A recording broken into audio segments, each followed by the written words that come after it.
Mama chala mwana Elizabeth molimo na yo epema na kimia me bandoto oyo yo obanda kolota ezaki bandoto apamba te ezaki appel o Jésus abandaki kobenga yo. Mama chala mwana alota Jésus alobi ke soki nazalaka mutu oyoyo naza lokoso mbongo nalinga pe kotika makambo nanga nasalaka nakende kosa batu pona za na sima mabonza. Yango balobaka Dieu parle tantôt d'une manière tantôt d'une autre.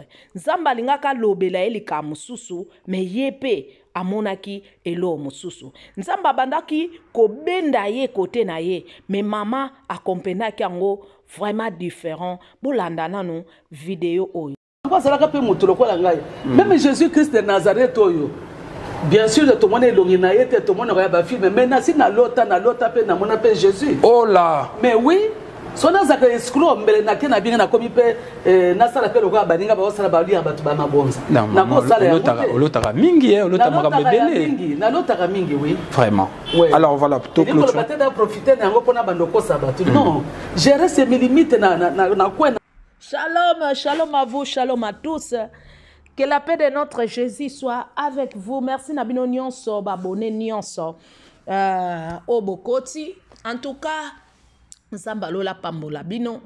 Vraiment, to solo li lisu, to kutane li susu. Merci na Yom Tokoti, le lom kaliboso. En tout cas, abonnez-vous, partagez, bobo sanate, botia ba j'aime. Vraiment, poto solo la bande konangai. Ezali kambwa mawa. Ezali kambo sengote mama chala mwana ba rumeur ebimaki akufi nzoka akufaki na yete azaki nde gravement malade azaki na hôpital mais ba rumeur esekile ke mama chala mwana akufaki or akufaki te mais lelonde oyoyo tozwi sango eningisi internet toyoki atasanga maladi te mbala moko ka mbala kata toyeko yoka ke mama chala mwana azate mama chala mwana atiki biso esali pasi esali mawa vraiment bandeko na ngai j'espère botali moi ba vidéo muke o natela kibino mama chala mwana oyo mama chala mwana salaki alobi ke alota Jésus abike alota Jésus abimela kiye mais ndenge komi makambo aliwa yango ememinga na révélation ya olobake mama azalaki appelé na ekoma ina temps oh Jésus azaki na posa mama chala mwana mosusu atika koyembela mokili akoma koyembela Nzambe atika makambo mokili akoma kolanda Jésus Christ. Liwa na ye epesi biso pasi. Liwa na ye epesi biso mawa. Parce que mama chala mwana olinga te okoyeba ye kaka. Asali vraiment musala na musique asali musala moko ya munene. Parmi ba mama o ba yembaka. Ba tiaka lokumu ya mboka. Mama chala mwana azana kat. Mage na musique ya mokili mais na culture baza batu moko oyo ba tombola vraiment culture ata oza moluba te okoyoka nzembo ya mama chala mwana atoko tiango na ndako na yote okoyoka ngo atoke na fête tina ba radio okoyoka banzembo ya mama chala mwana atombola vraiment culture ya Afrique parce que ye abanda koyemba na chiluba abanda kokumisa dialecte na ye oyo dialecte ya mususu ebimaka lokola niveau ba dialecte mususu so mutu azoloba za na tonalité ya dialecte na ye neti biso ba Congo ta mutu olobo comprendre fille oyo mama oyo a mu Congo ta muluba azoloba boyebi ke non ana tonalité baluba mais biso etanke tozana biso batu moso ya ndeni tokoma omona ngo neti soni tokoma omona ngo gena fo mutu po bo sepela na ye fo azala oya kozala na tonalité soka zoloba français zolanda na sima wana nde bopesi valeur. En tout cas, bolanda nanu émission oyo basalaki na o batunaki epai ya papa prophète Denis Lesi o batunaki bandoto oyo mama ya biso tchala mwana abandaki kolota. Balobi est-ce que ça normal ba vivant bazala contact na ba mort. Bolanda nanu extrait ya vidéo oyo basalaki pasteur Denis Lesi et le bango bato nzondo yo esimbi Dombo Makiad. Et que yo aux serviteurs de Dieu oyo otambola kana crainte en Zambie.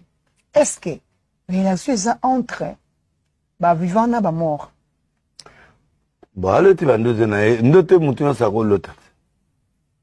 Mais mort à cause en contact na mutana bo moïté. D'abord c'est l'esprit des morts na maman Tialaman. Voilà. On a informé déjà bibliquement quand tu parles avec des morts, c'est un péché et puis c'est non seulement un péché, c'est aussi un esprit de mort qui est déclaré dans ta vie. C'est-à-dire il y a un esprit de mort.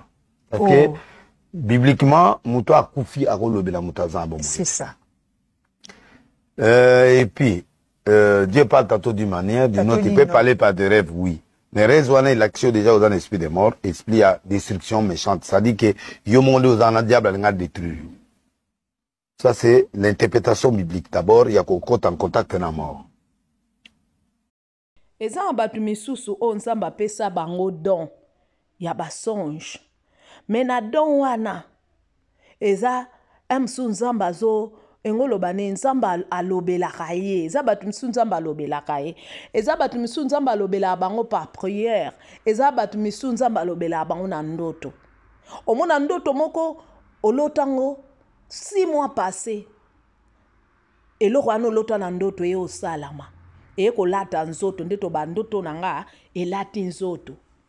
Pourquoi? Parce que nzamba alobelaki yo déjà na ndoto yo zalaki na yo attentif te. Yango yo ba révélation ebimi révélation et lobamaki mama ifala zala prudente. Oh yebinye lelisa kanga ininyoyo esangisa kanga kimya.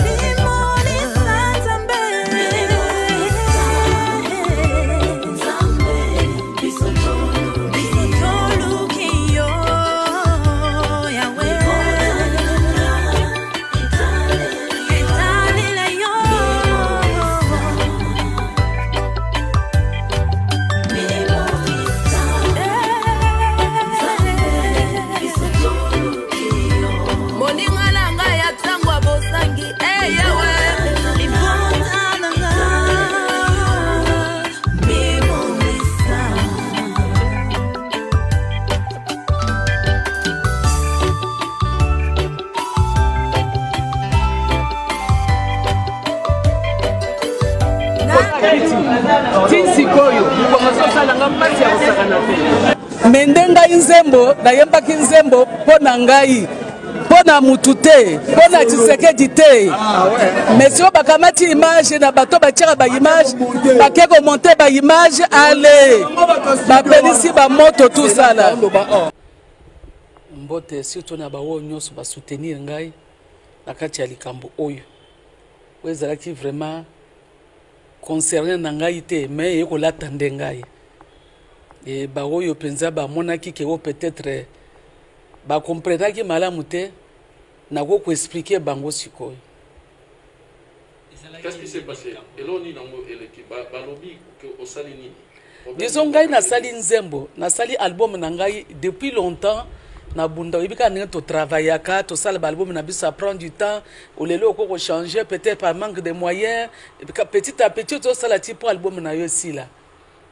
Na sala album na ngai sili na bimisaki nzembo nzambe ko remercier nzambe ndenge vraiment et nazaki malade nzambe abateli ngai vraiment sauver ngai et puis ingratitude ezali nzembo oyo il fallait pas ebima parce que ezaki na no mixer te na yembi bien sûr tout ça on a tout fait mais ezalaki na no mixer na no te puis yango baké ko balancer on a lelo yikomika likamwika kabo il faut ka rotia na na réseaux sociaux likambo kaka moke kaka boye ata lutu ekwei il faut kaka na réseaux sociaux bakamati nzembo babalanse kuna ezalaki nano na image te nasali mpe clip te je n'ai même pas eu le temps ebe nzembo d'abord nayembeli mokonzi ya mboka te o ndenge bato bazokanisa